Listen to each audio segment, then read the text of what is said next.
कि हम सब लोगों ने मिलकर जिसको अपना नेता चुना, बिहार का मुखिया चुना, जिस मकसद से चुना, चुनाव के समय जो वादा हमारे साथ हुआ, संघर्ष के समय जो बातें हमसे कही गई कि जननायक कर्पूरी ठाकुर जी जिस रास्ते पर चलकर आपको अधिकार दिलाने की बात करते थे उसी रास्ते पर चलेंगे, लेकिन लोगों को लगा कि उनके साथ धोखा हुआ।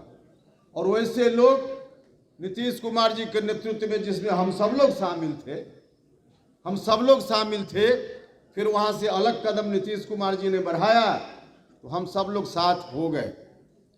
आज तमाम वही जमात फिर से चिंता में है, चिंतन में है और चिघार कर नीतीश कुमार जी से सवाल कर रही है कि नीतीश कुमार जी, जिस वक्त आप अलग हो रहे थे लालू यादव जी से, उस वक्त पहला भाषण आपका क्या था?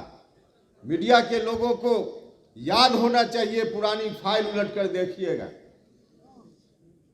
जब 14 सांसदों के साथ अलग हुए तब नीतीश जी ने पहली बार जो कहा, यही कहा था कि हम बिहार को आतंक और पाखंड से मुक्त कराएंगे।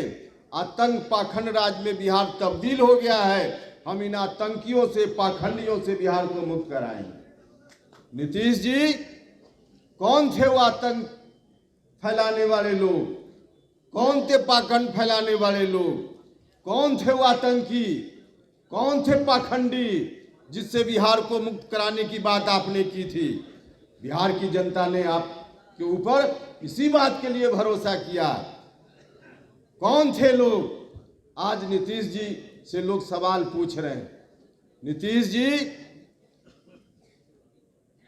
इस सवाल का जवाब आपको देना पड़ेगा। इस सवाल का जवाब आपको देना पड़ेगा। आपके बड़े भाई अपने परिवार के लिए इंतजाम हो जाए, पुश्त दर पुश्त के लिए जो जो कुकर्म हो सकता था सत्ता में बैठकर उन्होंने करने का काम किया।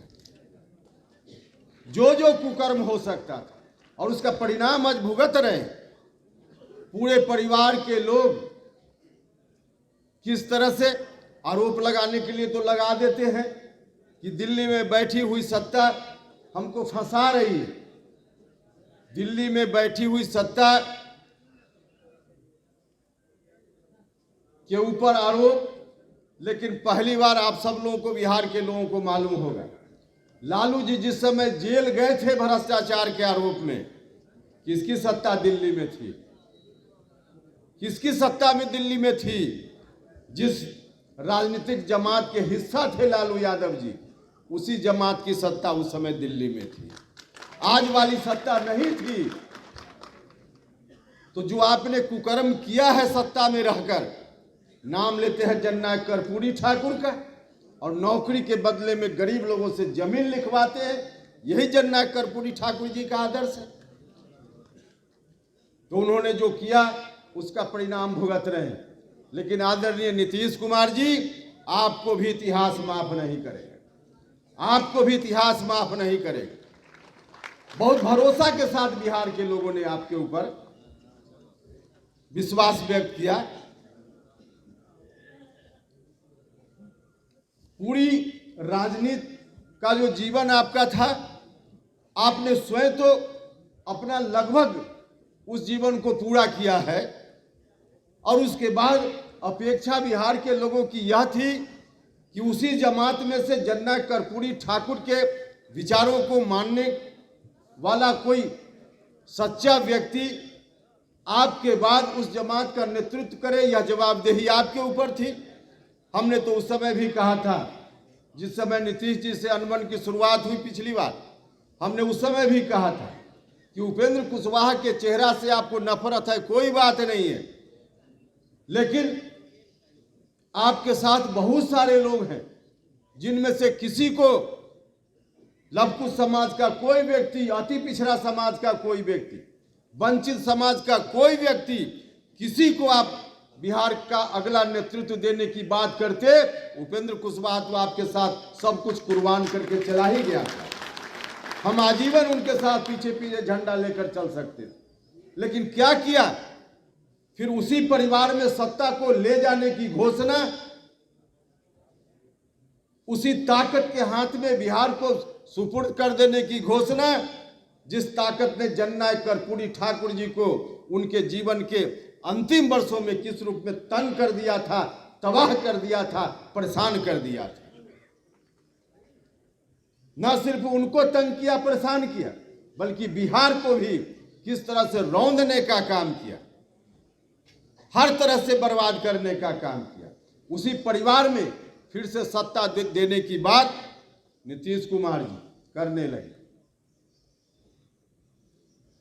हम सब लोगों ने भरोसा किया था, सभी ने भरोसा किया था। आदरणीय नीतीश कुमार जी, आपको इतिहास माफ नहीं करेगा, माफ नहीं करेगा। जिस तरह, और क्यों किया है आपने ऐसा? कोई जरूरी है क्या कि कोई व्यक्ति जिस कुर्सी पर बैठा हुआ है उस कुर्सी की लकड़ी के साथ उसकी अर्थी सजे? यह कोई जरूरी है क्या? लकड़ी के साथ अर्थी सजे यह जरूरी नहीं है, क्योंकि कुर्सी किसी व्यक्ति की नहीं होती, कुर्सी जनता की होती है। जनता जिसको सौंपती है, लेकिन जनता ने अगर सौंप देने का काम किया तो जब तक बैठे हुए हैं यह कोशिश किसी को नहीं करनी चाहिए कि हम जाएंगे तो लेते जाएंगे कुर्सी को। और इसी पैनोरमा ग्रुप, जो सोचता है वो करता है। ये लो, मुंह मीठा करो। आज मैंने अपना जॉब छोड़ दिया, अब हम पूर्णिया वापस जाएंगे। जॉब छोड़ दिया है? मतलब ये घर कैसे चलेगा? हम करेंगे क्या? और माँ बाबूजी क्या बोलेंगे? इसलिए मैं एक और मिठाई का डब्बा लाया। अपने बिजनेस के लिए लोन अप्रूव हो गया। अरे लोन अप्रूव हो गया वो तो ठीक है, लेकिन पूर्णिया में हम रहेंगे कहाँ? अपना घर भी तो नहीं है वहाँ। इसलिए तो एक और मिठाई का डब्बा अलग से लाया हूँ। हमने पूर्णिया में घर ले लिया है, पूर्णिया के ई होम्स पैनोरमा में। पूर्णिया में पैनोरमा ग्रुप लेकर आए हैं ई होम्स पैनोरमा। बड़ा घर, आलीशान जिंदगी और अत्याधुनिक सुविधाओं के संग। अरे अरे, अब क्यों मुंह मीठा करवा रही हो? क्योंकि हम घर वापसी जो कर रहे हैं। घर वापसी की खुशी पूर्णिया में ई होम्स पैनोरमा के संग। E Homes Panorama, luxurious lifestyle redefined.